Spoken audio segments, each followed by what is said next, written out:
This video is brought to you by Miniature Market. Thousands of board games, discounted prices, miniaturemarket.com.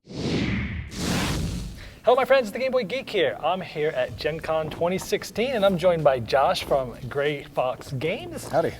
Today we're going to talk about one of the games that is debuting at Gencon here called London Dread. Josh, tell us a little bit about the game.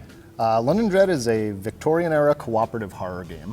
And so each game of London Dread is a story where players are trying to navigate their way through a plot. It's kind of Arkham Horror meets Space Alert, which I understand is a weird mashup, but it has this adventure genre feel with the cooperative time pressure element. Okay. Yeah. And how many players does it play? It plays 2 to 4 players, and complete game lasts about 90 minutes. Okay. The game ships with 4 stories, and the stories are infinitely replayable. They're not like time stories, type of stories, in that once you know the plot, you're spoiled.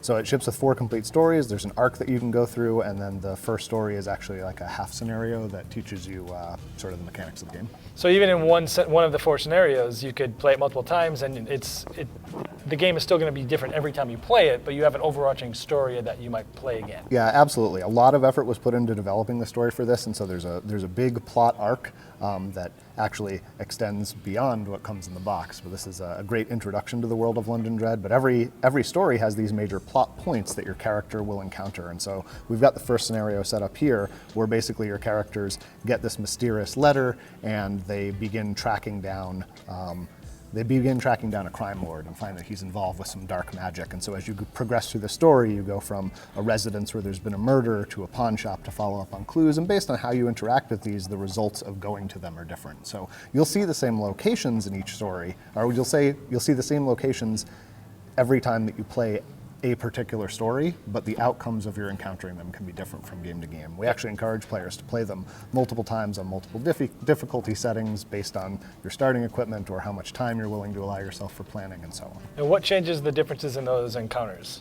Well, each of these encounters has a series of attributes on them that correspond to attributes on your character. So we've got these 6 core attributes. We've got strength, courage, lore, guile, charm, and something else. What did I miss?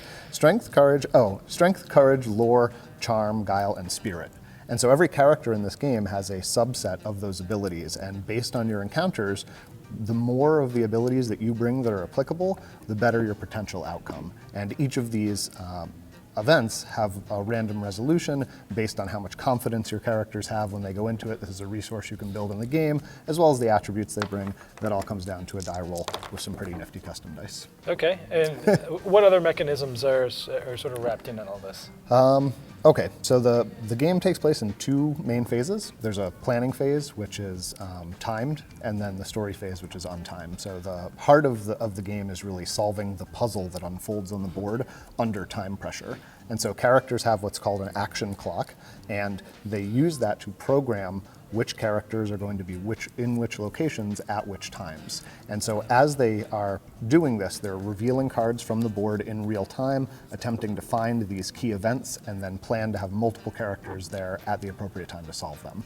So that is the heart of the game. And then after this has all been programmed, we go through and resolve with each character bringing their particular strength to these particular plot points and seeing whether it ends in them gaining dread, which is a negative attribute, or building confidence, which is a positive attribute. Oh, cool.